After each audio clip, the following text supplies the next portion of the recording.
Hello everyone, Galidorn back again, playing Raid Shadow Legends. Alright, so follow up on my last video. It was kind of a rant, and I guess I came away with a little bad taste, and then I woke up this morning for another surprise, and that was one of the main points I made in the last video of what I was not liking that Plarium was starting to do, was throw too many events, surprises, without any real warning for preparation. The announcement of a new legendary champion, and while I was taken by surprise, I was like, well, that's pretty good. I think that'll, turn me a bit more upbeat on the game. Skeletor. Okay, so yeah, another promo that Raid does from time to time. This one, of course, with He Man and Masters of the Universe. So my mood brightened until I found that it was paired with this champion path to get He Man, of course, the #1 hero of the IP. They literally named after him. The Derek Zoolander, center for kids who can't read good. And then saw that Raid was just offering a way to buy this champion outright. So Raid doesn't often do this. I think the last one was with the Xena Warrior Princess. Ha! Gay! And I'm not sure if that was a pass or not. I think it was. And then, of course, everybody on YouTube, all the content creators are gushing over him and everything. And when I first looked at his kit, I thought that, oh my god, they're literally selling a meta-breaking champion. Because he seemed to be quite a bit overpowered when I first read the kit.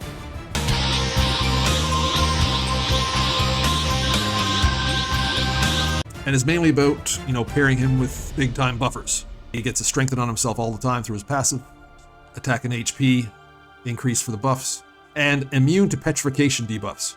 So a big counter there to Mithrala. And then I saw this, and I was like, oh my god, what the hell is this? What the hell is even that? First of all, damage based on attack and HP. A couple different ways to build them. And then I saw increases by 10%, but each buff placed on the champion before the skill is used stacks up to 500%. Reset after the skill is used. Then I thought about this for a little bit, and then it was like, wow, that looks like it's going to be insane, but who's really going to build that up? Now, obviously, this will become an exploit for, the top 1 to 5% of players in the game. But he seems to be arena focused, and this thing really, I don't think would go off too much in the arena. But I bet people will exploit this in some of the harder PvE content. I can see that happening right off. And then he's got to attack one enemy, places increased attack on himself. But this is the big one here, ignore stone skin buffs. And I said, oh my god, that's where I thought meta breaking. But then I realized, there's already a few champions out there that have the ignore stone skin. And it's nothing too crazy going on, I don't think. And then he's got the extra hit on enemies from the corrupted. Servant of the Dark Gods. Which means a counter Rhodos for one thing. You can't take more than half Rhodos' HP away, but this guy would be able to hit him twice. And fills his turn meter by an additional 2% for each buff on this champion. Come on, Raid, stop that with the pronouns. Fills his turn meter. You're telling me he's a they, them? He's goddamn He Man. You son of a bitch. Fuck yeah!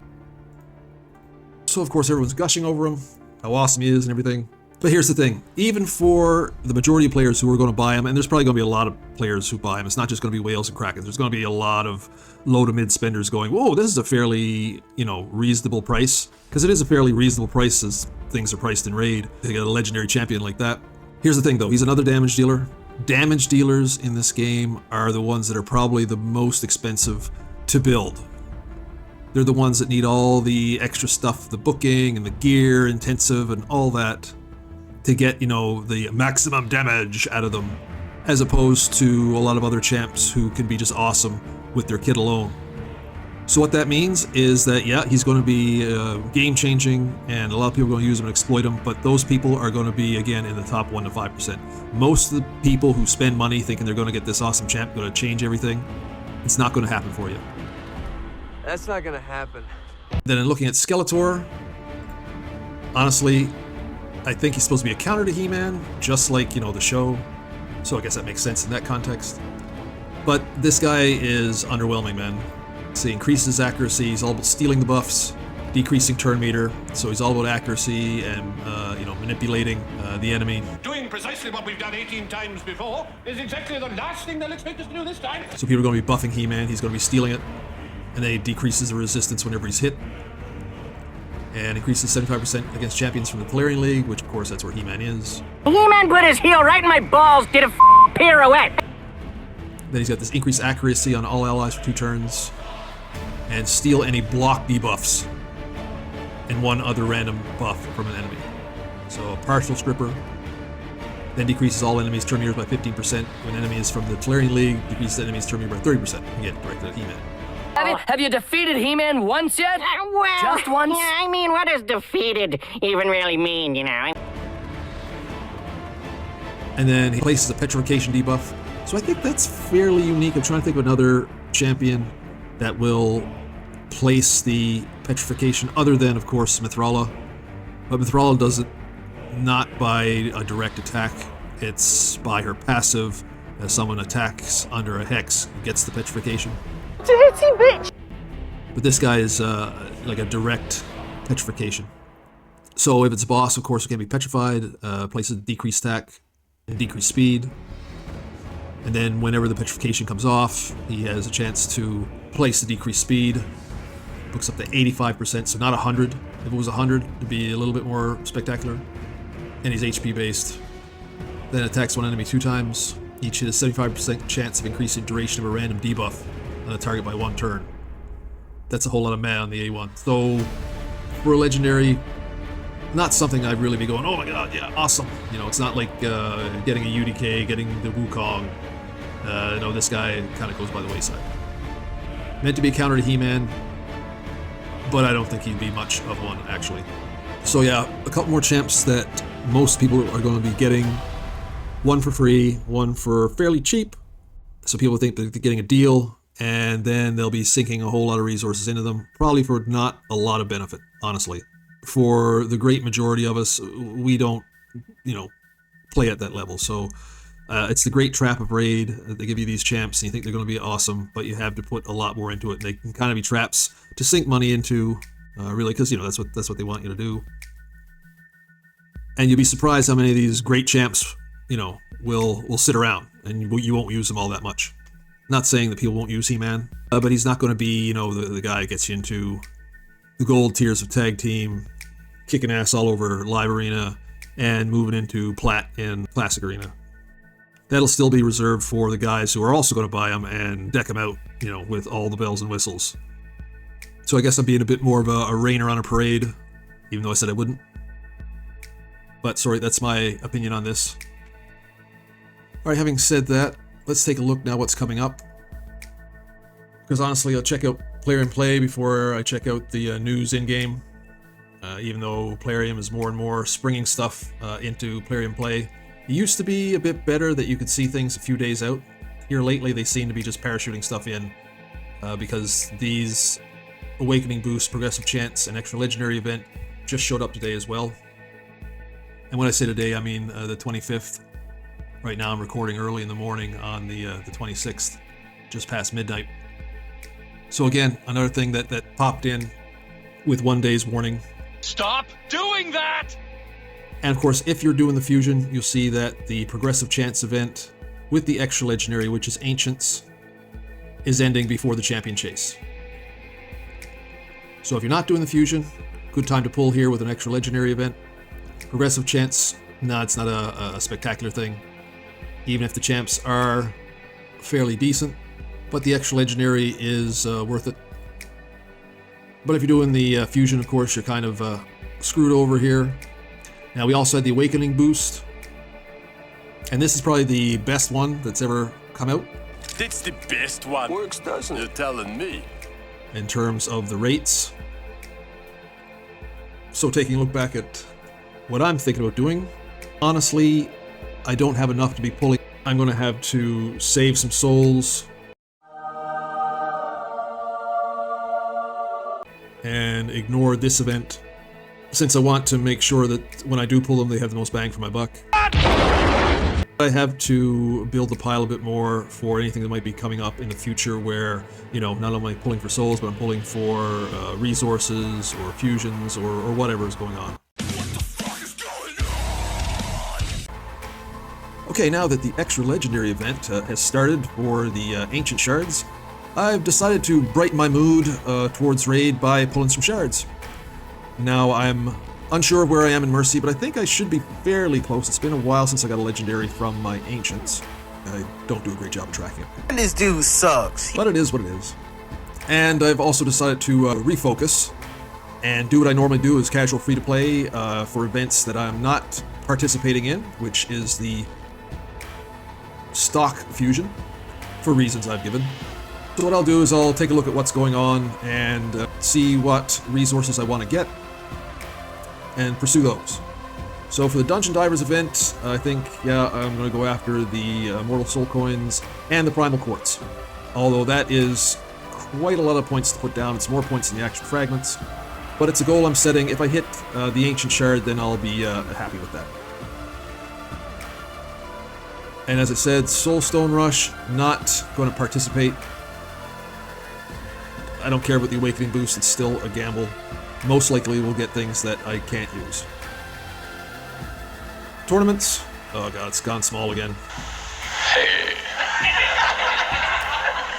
Let's get small. So champ training, no, I'm not really going to participate in. I might do enough in the 2.5 days to pick up a Mortal Soulstone at 1,000, but beyond that, I'm not going to squander champ chase resources. Fire Knight tournament. I am chasing it down. I want to get these 200 coins, so that'll be a bit of a focus. Sand Devil Turn Attack. Once I get the coins in Fire Knight, then I'll switch over and see if I can pick up the Mortal Soulstone for 600. The Immortal Soulstone and the Whale Food up here, Prism Crystals, are not something that I can reasonably get without, expending tons and tons of energy that I'm not willing to spend right now. Okay, so let's get into it. Let's pull some Ancient Shards.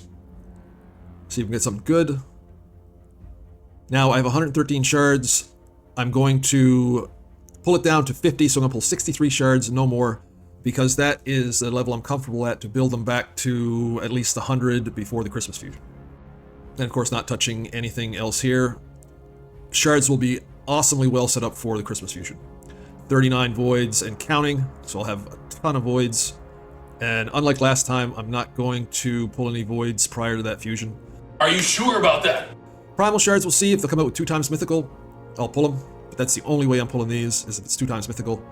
And Sacred Shards, I heard that there's a 2 times on the weekend with the Champion Chase upcoming. Of course, the Champion Chase doesn't mean anything to me because I'm not pursuing the fusion. So maybe I'll pull some Sacred Shards, I don't know. I gotta get back in a good mindset with the game after, the past few weeks. Geez, seems like a long time now, Raid just making tons and tons of crappy decisions. Alright, so now here I'm in a bit of a quandary, because this dude, the leader king of the undead hordes, he definitely is tempting. Especially since I use my Rhodos a lot, especially in Arena. Pitch, stitch, pitch, big surprise. I paired this guy with Rhodos, so he couldn't be block revived then if he's with Rhodos. And whenever he is revived, increases the damage inflicted by the champion by 20%. A3 AoE destroys max HP of all enemies by 10%. Again, excellent pairing with Rhodos. And you know what? I use Rhodos in some PvE content as well. Big dick damage. And this might help that out. So it places a shield buff on this champion for 2 turns. Value of the shield is equal to the total amount of... Okay, so he takes the max HP. So he kind of mirrors Rhodos in that. Rhodos increases his damage and his hit points when he destroys the max HP. No! No! It's supposed to be my time. And this guy increases his shield. And the shield is protected if he's with 1. I'm not going to go through it all. I'm just going to look at the one faction I like, as I said. I'm just going to pair him with Rhodos mostly, I think. So he ignores 100% of the target's defense, and the target skill revives the random dead ally, 50% HP and 50% turn meter. And then it resets it if there are no dead allies. So this guy, definitely very interesting. And places a True Fear. So this is something that not many people have, having a True Fear on the A1. And the debuff cannot be resisted or blocked if this champion is dead. Oh yeah, that's right, I gotta get back to this one. This is the thing. If there's 3 faction allies, though I don't really see pairing him with 3 other undead hordes. So whenever his champion is dead and an ally attacks an enemy, this champion will join that attack using his default skill. So that's basically bone armor, a high level stack of bone armor that he brings with him. And it's him, he's the bone armor. Now I say he's got me in a quandary because the other champ here, I already have Bad L. Morrigan, I mean, she's interesting with speed lead and everything. I mean, she does some interesting things. But it really comes down between this guy and Mashaled. I've really been wanting Mashaled for a long time because he's always such a pain to face in the arena.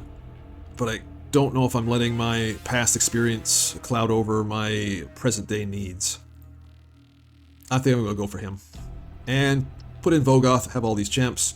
I want to empower my Vogoth a bit more. He's already empowered, I think, to +1. I'll check. Anyway, so that's what I'm going for. Tribune, king of the zombies, and the big fat zombie. Well, I guess, you know, pairing these guys together. Yeah, I didn't think about that. I do use Vogoth, so if I paired him with Vogoth and Rhodos in some kind of PvP content, I think that would be pretty good. Okay, so what I'm going to do is I'm going to pull 3, and I'm going to pull either to 50 or until I get the extra legendary. As I said a couple videos back, you know, it goes away once you get the first Leggo. So no point in pulling after that. I really don't care enough about the progressive chance to decimate my shards. So here we go, we'll go with 3. Oh, another apothecary. Now I have my apothecary is all 6-starred and everything, so it's time to empower rares. Now is the time. But right now you're food. More blue. Woohoo! We always love it when War Maiden comes running out, right guys? Yeah, so the summoning rates are shit, so I'm probably not going to see any epics or anything. Alright, let's go with 10 pops. We'll do 6 10 pops with the first one. Oh, and, okay, so there we go with Vogoth. So I'll empower my Vogoth. There you go. I wonder, do you keep getting Vogoths once you've hit up to 25? Even though it was him that I pulled? Yeah, I'll just keep him in there. Why not? See if I can, you know, really empower, get like a +4 Vogoth. That'd be interesting. Alright, here we go. 50 more. Woof! Blue Storm.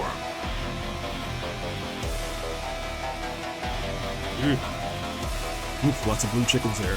And I'm a chicken. A blue chicken, how are you doing?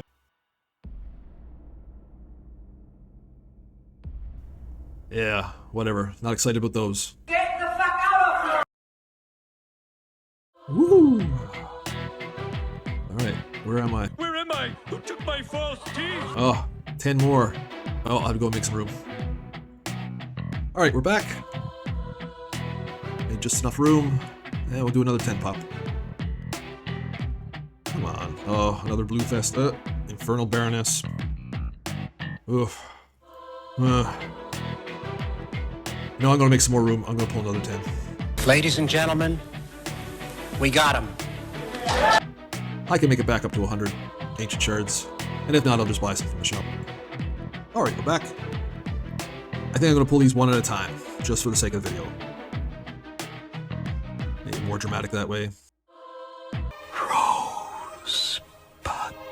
Rosebud.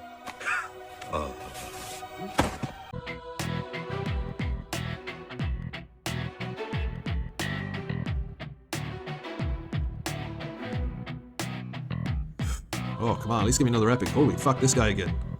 Ingid Twiststaff. Oh, and yeah, a few videos back, this was a new champion, and thought it was a chick.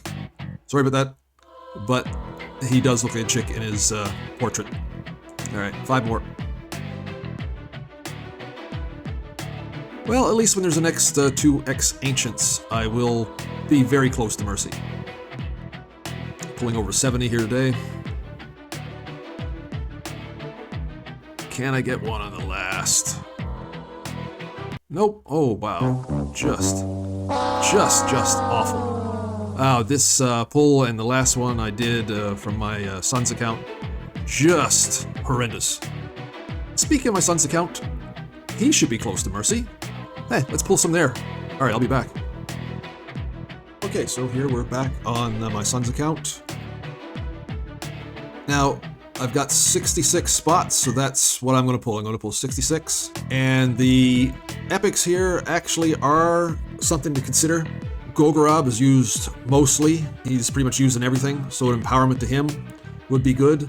But the account has neither Seeker nor Vogoth, which could be more of a step forward than an empowerment of Gogorob. It's a tough choice here. You know what, I have a soft spot for Vogoth. And none of these champs are here on this account. So, I mean, if I get Vogoth, I already have Gogorob. Yeah, I think I'll have to go for the Tribune again. We'll do that. Okay, we'll do that for this account. Alright, so what I'm going to do is I'm going to pull 6, and then we'll do 6 10 pops. And once again, yeah, if I get the extra legendary, I'm going to stop right there. So anyway, let's see. Alright, we'll do 6. Gotta be close to Mercy here after the last fiasco.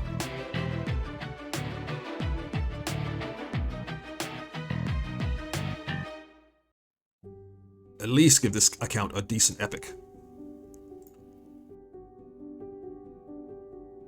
Alright, we're going to do 6 10 pops.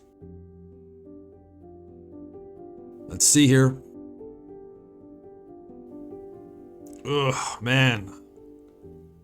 Oh, this is the wrong thing to be doing outside of 2 times. If I don't get anything, wow, my raid mood will not improve at all. Bushy. Oh, there goes Vogoth. Okay. Alright, so that's a good pickup. That's a good pickup. Oops. Shit. I meant to go. Oh, and it's. Hey! Whoa! There we go. And we got the Tribune.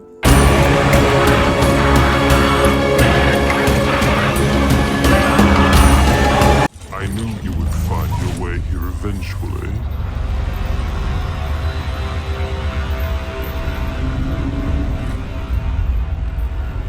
After all, evil seeks evil. Why couldn't that fucking happen on my other account? Oof. Well, there we go. Big boost for my son's account. Especially with Vogoth. Now, Vogoth to go with his already built out Gogorob, and now the King. So let's take a look now again, because they'll be figuring in with 2 of them. Allies receive 20 less damage if this champion is dead. Okay, so yeah, a lot going on with this guy being dead. And this is the good one here. Instantly activates this skill whenever the champion is revived. So pair him up with a Gogorob who does revive. Okay, so this guy could definitely be something spectacular in this account. Whew.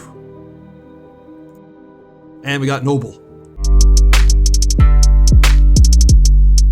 One ugly motherfucker. Nice hair, though. Didn't Noble just get a buff? He was one of the worst legendaries, so it's kind of underwhelming here. But you know what? Probably be good for this account. Yeah, I mean, this account needs Shadowkins for sure. Has he got nipple piercings? He does. Look at those nipple piercings. Ooh. Freaky. Boys are very nice. Okay, so what does Noble do? He's got fears as well, right? Yeah, it's something about fears with this guy. Whenever the enemy's turn meter is reduced by any champion, has a 20% chance of placing a fear debuff. AoE. Oh, okay, so he can steal the turn meter. Oh, okay, alright, so that synergizes with his passive. Okay, alright. And if he kills someone with this, either under fear or true fear, I guess that's this, Harbinger. Okay, so ignores 30% of the target's defense, 1 enemy. Okay, so if it's under fear or true fear, places increased attack. And after attacking, if target, of course, under fear or true fear, decreases his A3. And fills this champion's turn meter by 25%. Actually, this kit synergizes well. Okay, so this is one of the guys that decrease duration of 2 random buffs on a target by 1 turn. And you know what? That's pretty good. Because I've spoken about the rare Guardian before and his ability to get you through the last stage of Night Rev, faction crypts. And this is basically the same thing. And of course, fear or true fear synergizing all the target's buffs by 1 turn. Huh. Okay, so that's, yeah, he'll work out well here. Awesome, so very good. So okay guys, the day has been saved. That was a great pull, and I think I'm feeling good about the game again. All it needs is that little bit of dopamine hit. As everything in life, I guess. So okay guys, I hope that you're enjoying your He Man and Skeletor. I hope that the fusion is going well for you if you have decided to do it. I hope your shard pulling either went well or is going to go well for the extra legendary. If you're waiting till the champion chase, hope that goes well for you. Hope all is good with you, your friends, and family. And as always guys, thanks for watching.